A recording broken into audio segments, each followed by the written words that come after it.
பரபரப்பான வாழ்க்கையிலே மனித உணர்வுகளின் தேக்க நிலை பல்வேறு பரிமாணங்களில் வெளிப்படுகின்ற போது அவர்களின் இயலாமையும் பேசிவிடும் சந்தர்ப்பங்களையும் கோர்வைகளாக்கி கவி படைத்துள்ளார் கவிஞர் சிவசுப்பிரமணியன் அவர்கள். மேகங்கள் அழிகின்றன என்கிற தலைப்பில் இதோ அவரின் கவிதை.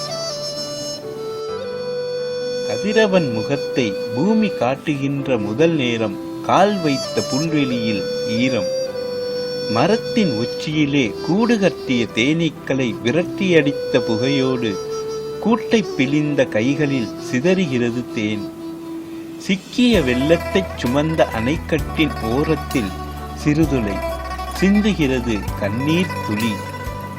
வாய்ப்பிழந்த நிலங்களில் உரமாகும் கருகிய பயிர்களுக்காக உயரப் பறந்த பட்டமொன்று பிடியில்லாது பறக்கின்றது.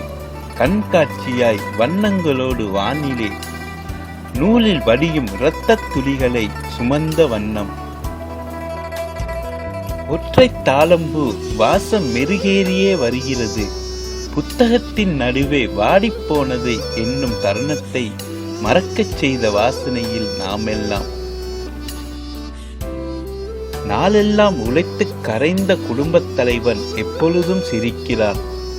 குடும்பத்தினரோடு வழிகள் அவனுள்ளே சிரிப்போடு வெளிப்பட்டாலும் உணர்வதில்லை நம் கண்கள் என்று தனது கவியை முடிக்கிறார் கவிஞர் சிவசுப்பிரமணியன் அவர்கள். மேகங்கள் அழிகின்றன என்கிறார்.